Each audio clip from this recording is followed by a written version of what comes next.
Good evening, traveler. I am the creepy consular, and you have found yourself in the Vale, on your way to the other side. Do your best to make it back. I wouldn't want to have to come and retrieve you, but I would if I had to. But please, remember my advice. If you feel uneasy, or if they notice you at any point, run, and I will open the veil for you again. Tonight's story is brought to us from One More Nightmare and is titled Something Just Wiped Out Our Town's Police Department. Now it's after me. I awoke, disoriented and in pain. The harsh fluorescent lights overhead cast a sickly yellow glow that only added to the pounding ache in my head. The walls were made of cold gray concrete, and the air smelled stale and musty. I sat up, slowly, aware that I had no recollection of how I got here. I tried to recall the events leading up to now, but nothing but a messy fog came through. Panic started to set in as I tried to piece together the events leading up to this moment. "Hello, sunshine," a voice boomed. I looked up and my eyes slowly focused.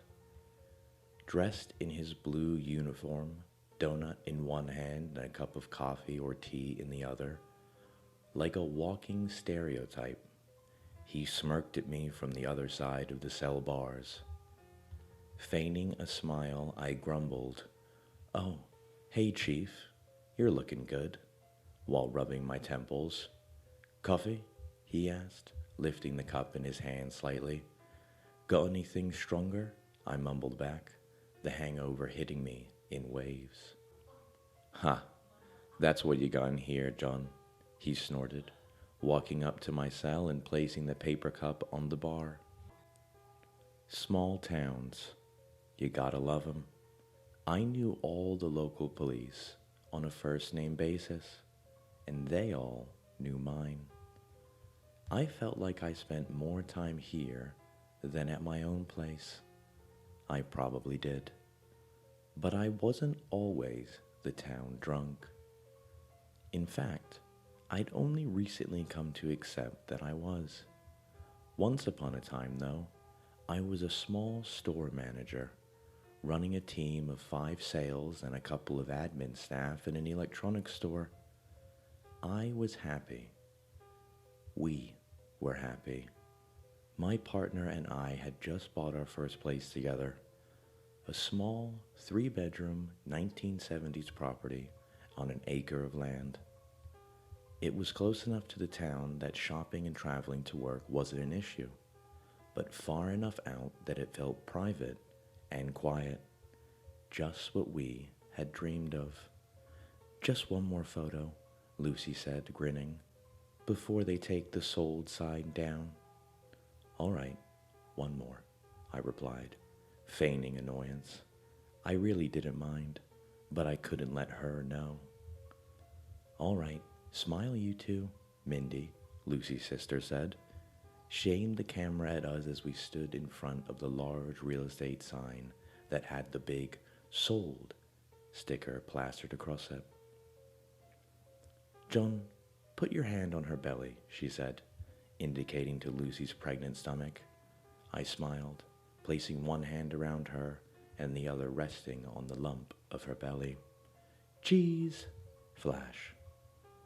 Lightning cracked outside the cell's only window, and only now I noticed how dark and stormy it was outside. "What time is it?" I asked, rubbing the back of my neck as I stood to go retrieve the coffee. "A little past 5 in the morning," Chief Beveridge replied. Grabbing the cup of coffee off the bar, I raised it in thanks to the chief and took a sip. Instantly, the warm coffee had an effect on my headache, making me feel more awake and alert. I took another sip and let the caffeine work its magic, as another crash of lightning lit up the skies, shortly followed by a guttural rolling thunder that shook the prison, just like the night that changed my life. We had been out celebrating our baby shower with friends and family. The forecast had mentioned a little rain, but nothing like the storm we found ourselves in as we drove home that night. "Maybe slow down a little," Lucy said, one hand on her belly and the other on the dash in front of her, as she peered through the windshield at the storm outside. The window wipers were on high, but they were fighting a losing battle against the downpour. Lightning lit up the sky and thunder rattled the car's doors. "I'm already doing half the speed limit. Any slower, we will just be sitting here," I replied, trying to keep an eye on the cat's eyes reflecting in my high beams. The roads were so slick with running water and puddles that the paint lines were impossible to see in the dark. Besides, there is a hot bath and cold alcohol, free red wine waiting for you when we get home, I smirked, quickly glancing at her. She looked back at me and returned the smile before looking back at the road. "John!" Lucy screamed. I looked back at the road and my heart jumped in my throat. A fork of lightning illuminated the sky, and in the middle of the road was a figure, just standing there. I hit the brakes and swerved. Although I was going well below the speed limit, the wheels locked up and the car skidded uncontrollably across the wet surface. The impact wasn't massive. It didn't need to be. We had slid sideways into a power pole, hitting it with the front passenger door. It wasn't hard, but it was hard enough. They tried to resuscitate her. They tried to save our unborn baby. When I spoke to the police later that night, it had been Chief Beveridge who had been the shoulder I needed to cry on. I told him almost everything that had happened, including that there had been a person standing in the middle of the road. I didn't tell him that the person in the middle of the road was me. A rattling of keys snapped my attention back to my current predicament. "Come on, let's get you home," the chief said as he tried different keys to unlock my cell. "Having a bit of trouble there?" I mumbled. He chose to ignore me. After 4 or 5 attempts, he finally found the key that fit. He swung open the large cell cage door and took a step to the side, motioning with his head for me to leave. As I exited the cell, he held out the donut to me. "Get some sugar in you," he said as I took it from his hand. "Cheers," I mumbled, raising the donut to take a bite. We walked down the short corridor past the other cells. All were empty except one, which held a large man who looked like a truck driver. He was snoring on his side, though I hadn't heard him earlier due to the thunder and heavy rain outside. The lighting in the station was ancient, as if it had never been upgraded in the 19th century building. The lights flickered as another crash of thunder rattled the building. "Quite the storm out there. You're lucky the patrol picked you up before you got caught in it," the chief said as he swiped his card to unlock the door. A little red light flashed up as it emitted a sharp double buzz noise. "Sorry, it does this," he said, wiping the card against his shirt before swiping again. This time, a little green light lit up and a long single buzz sounded. He leaned on the door handle and pushed it open, leading me through to the main office and reception area of the station. There wasn't much activity in the station, as expected at 5 a.m. A few uniformed officers sitting at desks, some administrators working away on their computers, and 2 team members managing the reception near the entry doors. There was a light buzz of conversation over the clicking of keyboards, and a mounted TV in the corner played some local news channel. It was a large open space with computers sitting on a couple of dozen desks, that were separated by freestanding cubicle dividers, while 4 glass-walled offices lined the sidewall. The offices had their lights off, so it was just 7 or 8 officers and staff plus the chief and I in the station. We started walking through the maze of desks and chairs. "Let me just grab your things, John," the chief said, indicating for me to take a seat at an empty desk and wait, while he headed over to one of the admin members. I looked around the room to see if I recognized any of the staff today, but my sight was still hazy and my eyes didn't like focusing, so I gave up pretty quickly. A burst of cold air rushed in and the sound of rain intensified for a moment as the front door was pushed open. I shivered and rubbed my eyes, trying unsuccessfully to replay the events from the previous evening in my head. Try as I might, I could not remember a thing. All I could think about was that night. After the car had crashed, a couple of windows shattered, letting cold air rush through, the sound of rain hammering down. The figure in the street that I had swerved to avoid had started walking towards the car in the rain. Lit up the car's headlights, I could see my face, dripping with water on the body of a stranger walking towards me. A creepy smile spread across my face, as he got closer and closer. He blinked, not a normal up and down blink with the eyelids, but a side-to-side blink with a black set of hidden eyelids. He kept walking, closer and closer, his smile growing bigger and bigger. Then, red and blue lights lit up his face, and his smile vanished. He took off, running into the bush on the other side of the road as 2 police cars came around the corner.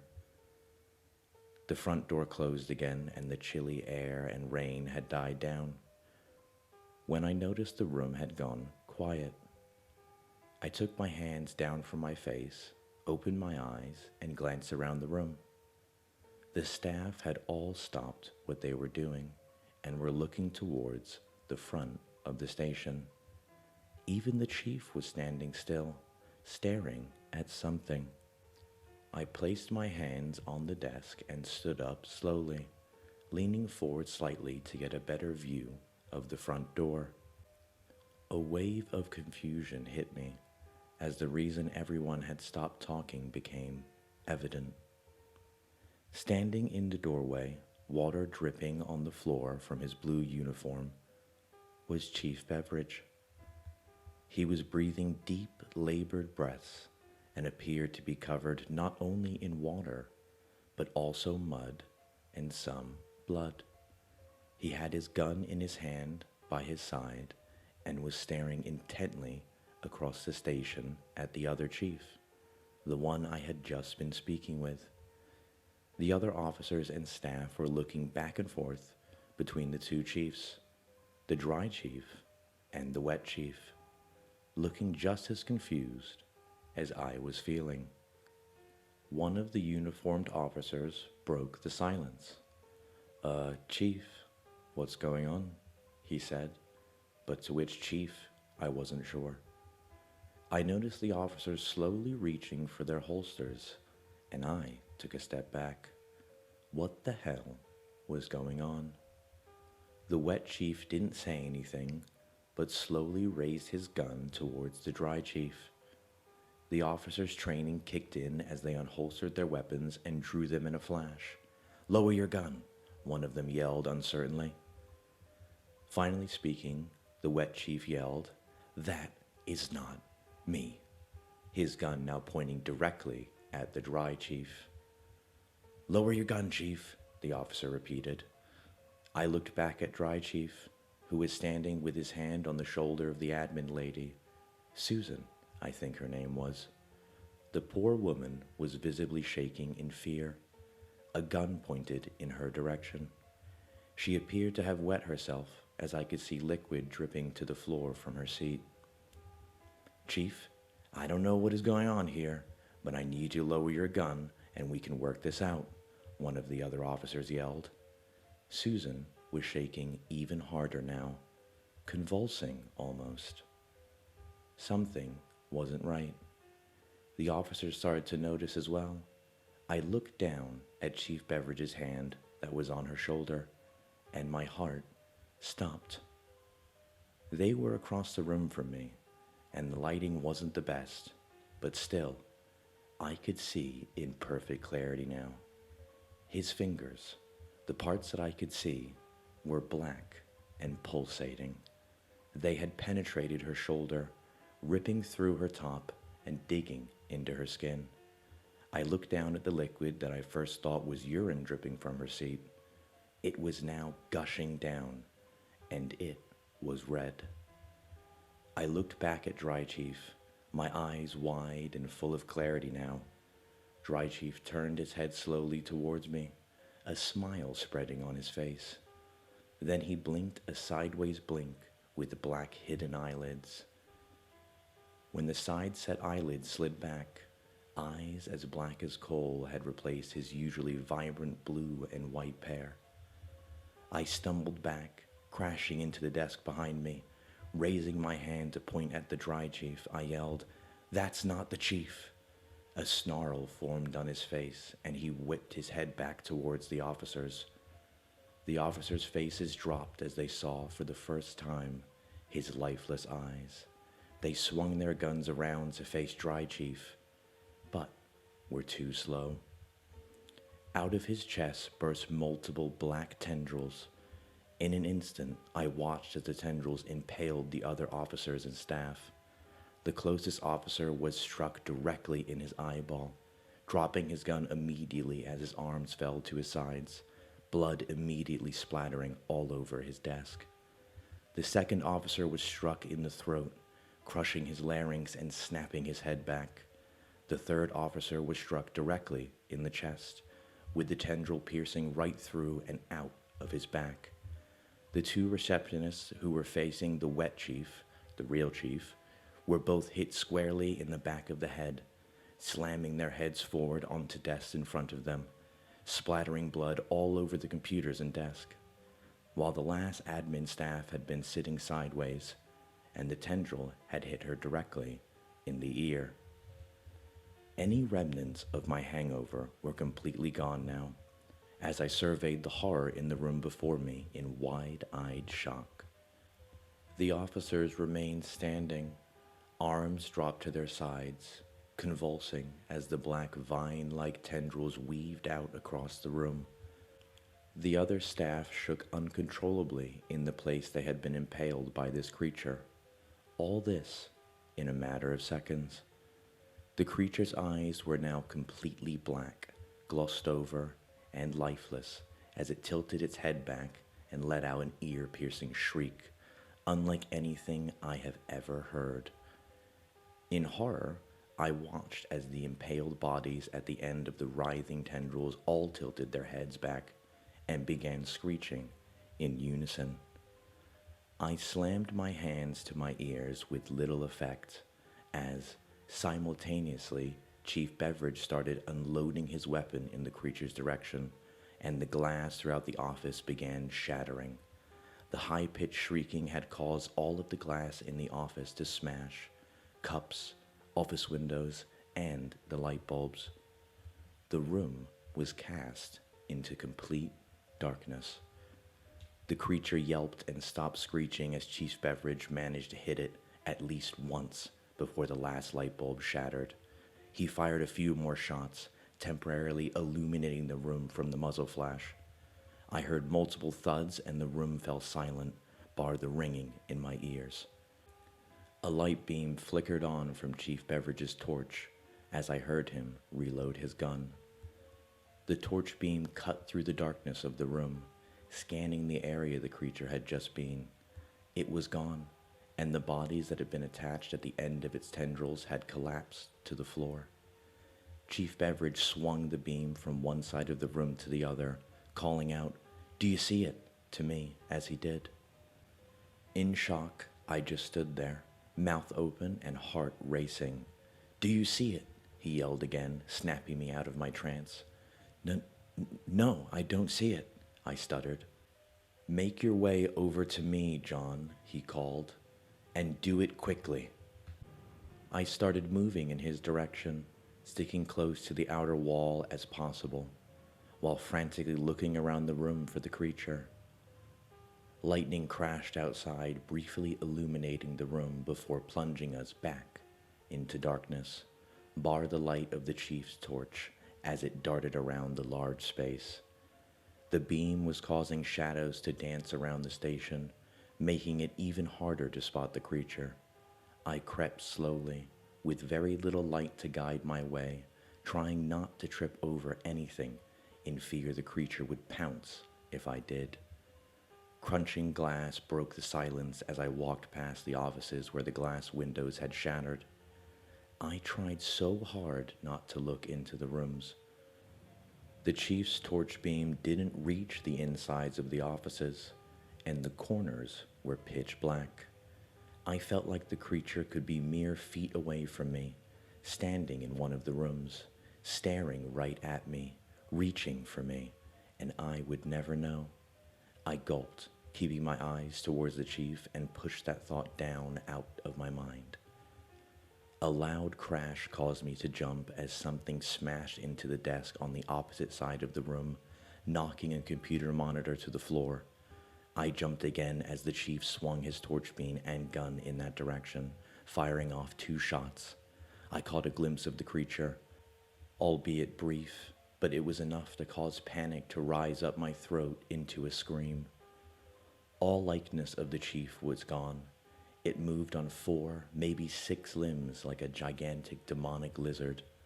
Its pure black skin, blacker than the darkness around, glistened as the torch beam passed over it as it moved through the walkways between the cubicles. A large, spiny fin ran down the length of its back, like a dinosaur, and black tendrils would shoot out from its sides, attaching to the desks, chairs, and dividers in front and beside it, assisting its movement as it appeared to glide through the space. Desks and chairs moved like a predator would move grass in a field as it chased down its prey, and it was making a beeline straight for me. "Run!" the chief yelled, firing 3 more shots at the creature. Without hesitating, I took off in a full sprint towards the front door. I could hear the creature crashing through the station behind me, its tendrils firing out at every object, pulling it along with tremendous speed, getting closer and closer with every step I took. I pushed harder, only a few meters left. I could feel the beast behind me, almost feel its breath on my neck. I was almost at the reception desk. A black tendril smashed into the desk beside me, and another into the wall on my other side.